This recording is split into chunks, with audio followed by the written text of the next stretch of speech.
Ads లేకుండా latest episodes చూడండి.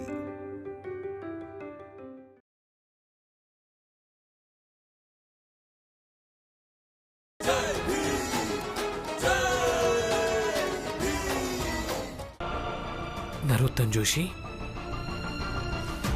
మీరే చెప్పారు కదా మా వాళ్ళందరి ఆయుష్ కూడా తగ్గిపోవటం మొదలైంది అని. ఇక ఇప్పుడు మీకు కూడా శిక్ష పడేదాకా సమయాన్ని లెక్క పెట్టుకోండి.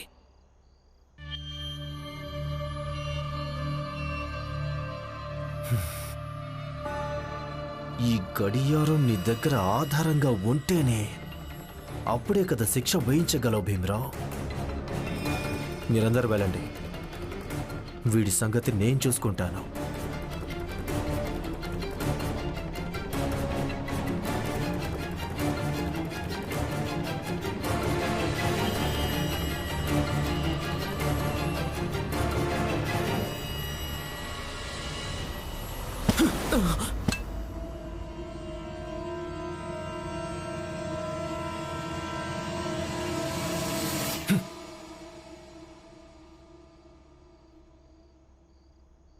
ఏంటి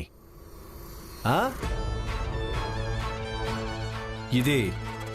ఈ గడియారం రేపు ఈ గడియారం చూపించాలనుకున్నావు కదా, ఒక ఆధారంలాగా. ఇక ఈ గడియారం ఉండదు, అలాగే నీ దగ్గర ఎలాంటి ఆధారము ఉండదు.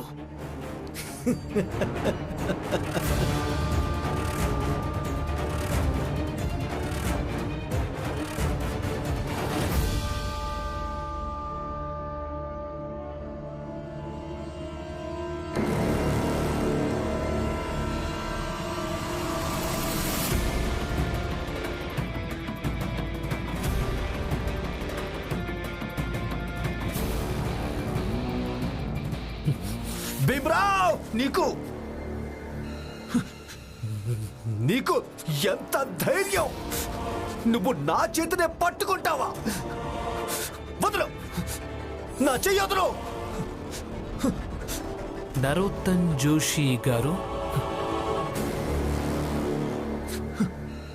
మీరీ పోరాటాన్ని ప్రాణాల మీదకు తీసుకొచ్చినప్పుడు మరి నా ధైర్యం ఆకాశం దాకా చేరుకుంటుంది కదా. ఈరోజు మీ భ్రమ మొత్తం తొలగిపోతుంది. మీరే అందరికంటే పెద్ద బలశాలి అన్నది. చెయ్యి విడిపించుకోండి, చెయ్యి విడిపించుకోండి. అలాగే గడియారాన్ని తీసుకుని వెళ్ళండి. నేనిప్పుడే ఈ క్షణమే ఈ కేసులో ఓడిపోతాను. అవునా? చూడు, నేను ఎలాగో చిన్న జాతి వాళ్ళ మాటల్ని పెద్దగా నమ్మను, కానీ ఆలోచించి మాట్లాడు. ఒకవేళ చేతిని విడిపించుకుంటే ఈ కేసు వాదించవా? చెప్పు. ఆలోచించాను, నేను వాదించను.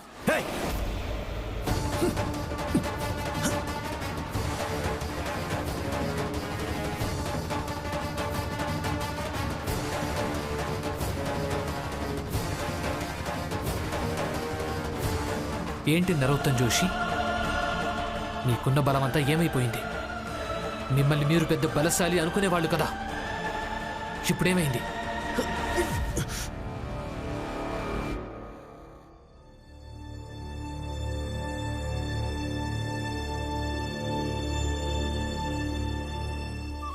దీపక్, దీపక్, నువ్వు బానే ఉన్నావు కదా?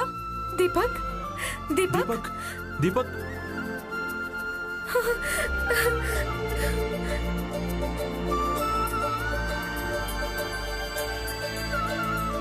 తెలియమ్మా, మీరు బానే ఉన్నారా?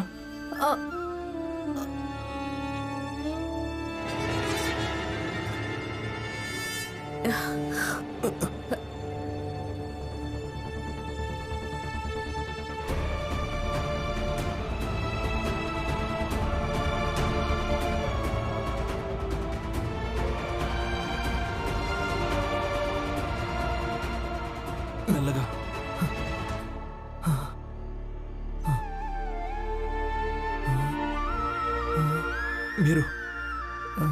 మీరందరూ మీరందరూ బానే ఉన్నారు కదా?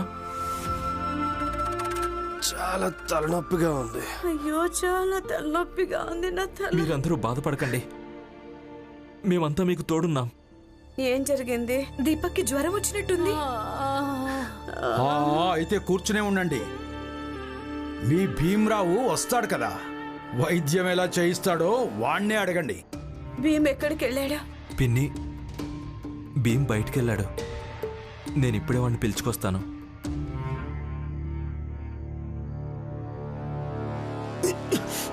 మీకిప్పటికీ అర్థం కావటం లేదా? ఈ బలం నా ఒక్కడిది మాత్రమే కాదు, ఇది మా జాతి వాళ్ళందరి సామూహిక ఆకాంక్షల పట్టు. ఇది దీన్ని ఊరికే విడిపించుకోలేరు మీరు.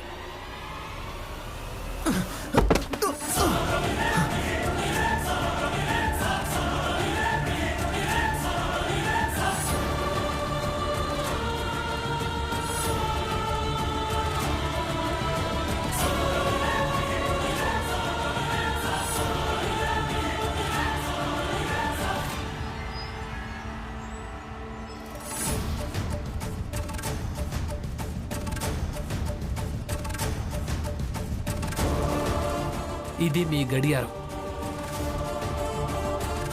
రేపు న్యాయస్థానానికి ఆధారంలాగా దీన్నే సమర్పించడం జరుగుతుంది. ఇక రుజువైపోతుంది మీరే ఆ నీటిలో విషం కలిపారు అని.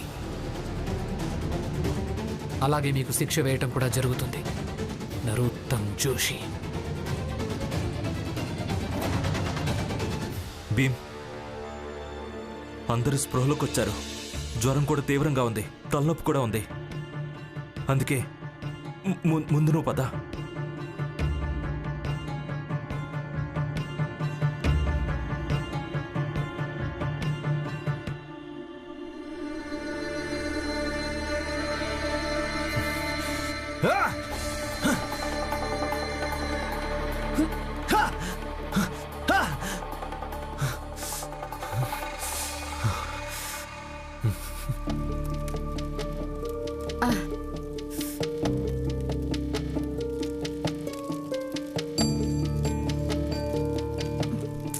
డబ్బా ఎక్కడ పెట్టాను నేను?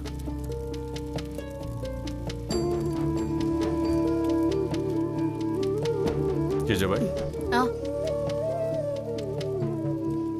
నీకోటి చెప్పాలి. చెప్పండి. ఈరోజు నువ్వు భీమ్కు, మాకు, మన జాతికి ఎలా సహకరించావో అది చాలా మంచిగా అనిపించింది. మీకు, మన జాతికి నేను ఎప్పటి నుంచో సహకరిస్తూనే వచ్చాను. అలాగే నా ప్రాణాలున్నంత వరకు సహకరిస్తూనే ఉంటాను. ఎందుకు సహకరించను? ఎంతైనా నాకు మీతో బంధం ఉంది. నేను ఈ జాతిలోనే పుట్టాను. ఇక నాకు కూడా మన జాతి అంటే అభిమానం ఉంది. కానీ ఆ భీమ్కి నేను ఈరోజు సహకరించలేదు, ఇంతకు ముందెప్పుడు సహకరించలేదు, ఇక ముందు ఎప్పుడు కూడా సహకరించబోను. జీజాబాయ్, కొంచెం నువ్వు ప్రశాంతంగా ఉండు. అసలు నేను ప్రశాంతంగానే ఉన్నానండి. ఇలా చూడండి, నేను మీతో వాదించడానికి ఏమాత్రం సిద్ధంగా లేనిప్పుడు. అలాగే నాకు వాదించాలని కూడా లేదు. ఇక మీరు వెళ్ళండి, వెళ్ళండి, నన్ను పనిచేసుకొనివ్వండి. నాకు చాలా పనులున్నాయి. ఆలస్యం అయితే అందరూ నన్నే అంటారు, జీజాబాయి ఆలస్యం చేసిందని.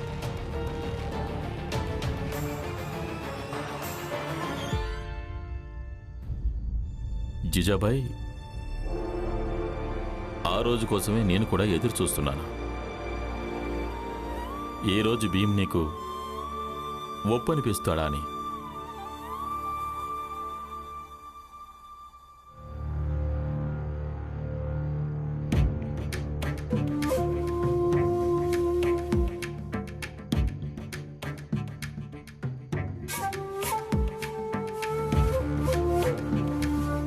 నరోత్తమ్, బాధపడాల్సిన అవసరం ఏమీ లేదు. ఏం జరుగుతుందో జరగని. లేదు, ఏం జరుగుతుందో జరగని కాదు.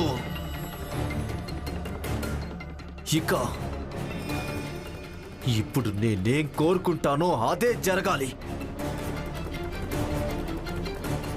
ఎంత డబ్బు ఖర్చు అవుతుందో అవని, మా ఇంటి నుంచి డబ్బు మొత్తం తీసుకొస్తాను.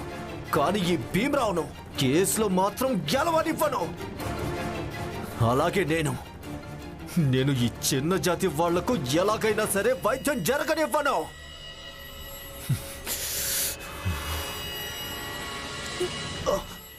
ఏం పర్వాలేదు నరోత్తం, ఈ భీమరావు కేసులో గెలవదు.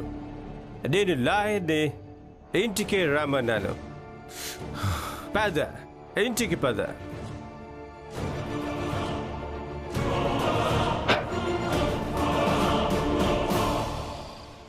హితేష్ బాబాయ్, తినండి తినండి.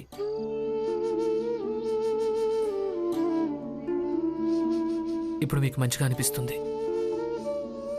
కొంచెం కొంచెం.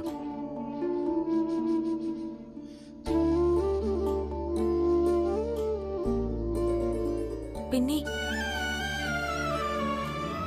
మీరు కూడా తినండి.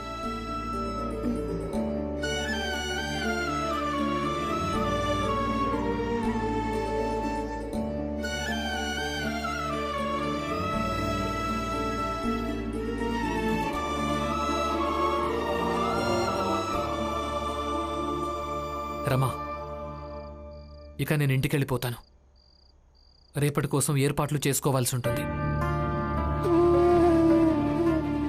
రేపు కేసులో ఎట్టి పరిస్థితుల్లోనైనా గెలవాల్సి ఉంటుంది.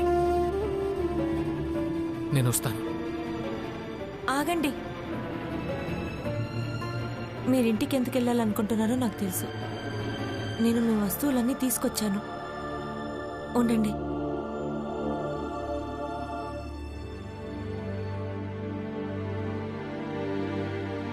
తీసుకోండి.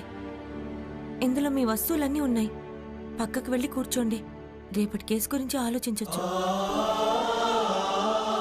నేను భోజనం తెస్తాను.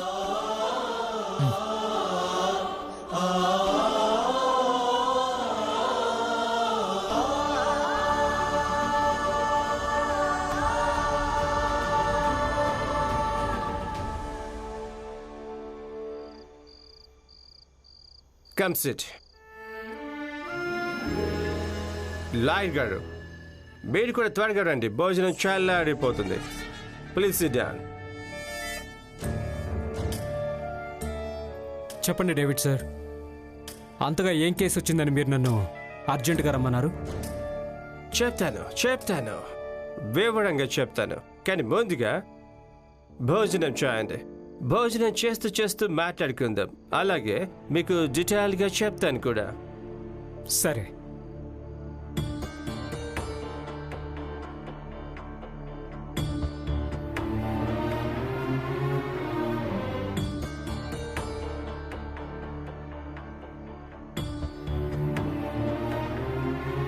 నరోత్తం, భోజనం చెయ్యి.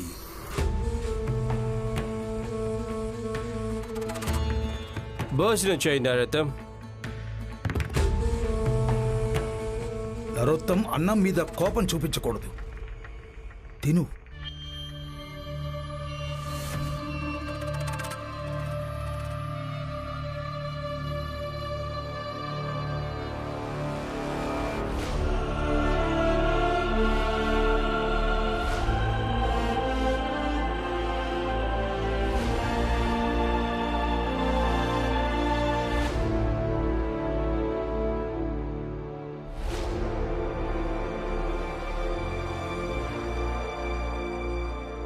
ఇక ఇది జరిగింది.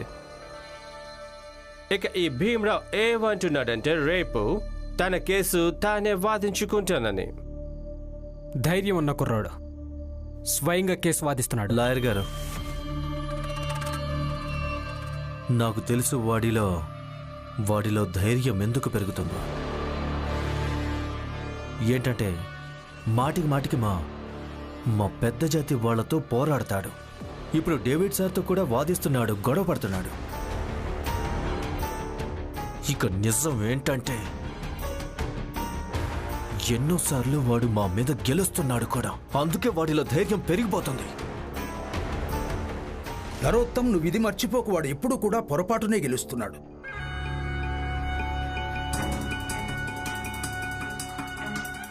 లాయర్ గారు, నిజానికి విషయం ఏంటంటే ఈ భీమ్రావు ఉన్నాడు కదా, వాడెప్పుడు చిన్న చితకా విషయాల్లోనే గెలుస్తాడు. అంటే చెత్త వీధి దీపాలు, నీళ్లు అలాంటి వాటిలో అన్నమాట. ఈ విషయాలన్నింటిలో వాడెప్పుడు హంగామా చేసేవాడా లేదా ఏడుస్తూ తడుస్తూ ధర్నాలో కూర్చునేవాడు. అలాగే గెలిచేవాడు కూడా. కానీ అదే సమస్య పెద్దదైనప్పుడు వాడు గెలవలేదు.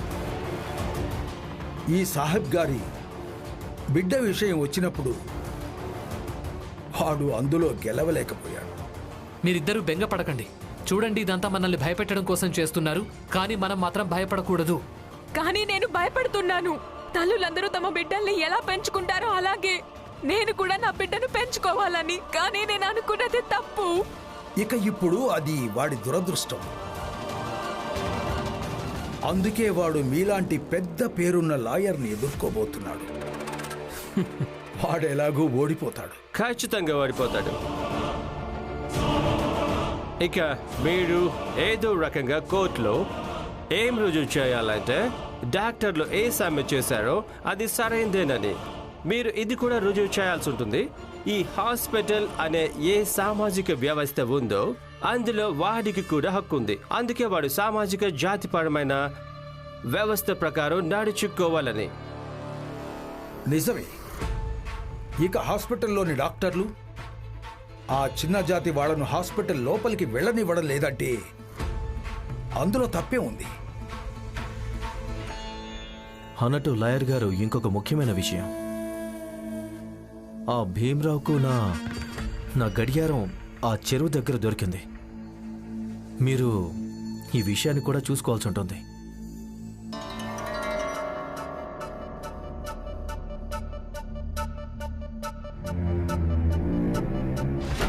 లాయర్ గారు, నేను చెప్పింది మీకే.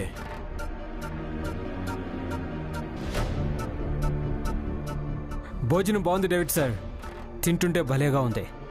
My pleasure. లాయర్ గారు, మీరు చిత్రంగా మాట్లాడుతున్నారు. మిమ్మల్ని ఏదో అడుగుతుంటే ఇక మీరు ఇంకేదో చెప్తున్నారు. మీరే చూడండి, నరోత్తం మీకు ఒక విషయం చెప్తే మీరు దానికి జవాబు కూడా ఇవ్వలేదు. గెలుపోవటంలో నిర్ణయం న్యాయస్థానంలో జరుగుతుంది. ఇక అది రేపు జరుగుతుంది. భీమ్రావు రేపు హాస్పిటల్ నుంచి న్యాయస్థానానికి వెళ్తాడు. న్యాయస్థానంలో భావాలు కాదు, తర్కం పనికొస్తుంది. నేను భీమ్రావుకు దిమ్మ తిరిగేలా చేస్తాను.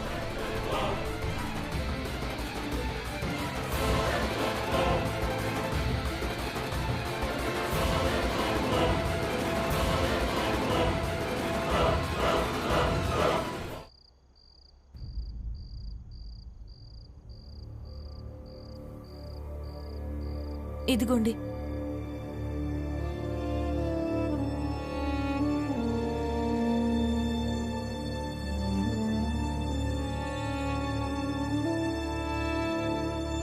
మీరు మధ్యలో కాస్త తినొచ్చుగా.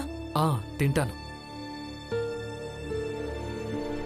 రమా, రేపటి కేసు న్యాయస్థానంలో వాదించటం జరగదు. కోర్టుని ఇక్కడే హాస్పిటల్లో ఏర్పాట్లు చేయమని అప్పీల్ చేస్తాను నేను.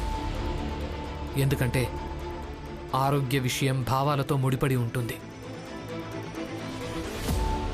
నాకేమనిపిస్తోందంటే, జడ్జి గారు ఇక్కడ హాస్పిటల్కి వచ్చి మనం చెప్పింది వింటే గనక అప్పుడు ఆయన మన దుఃఖాన్ని, బాధను బాగా అర్థం చేసుకోగలుగుతారని.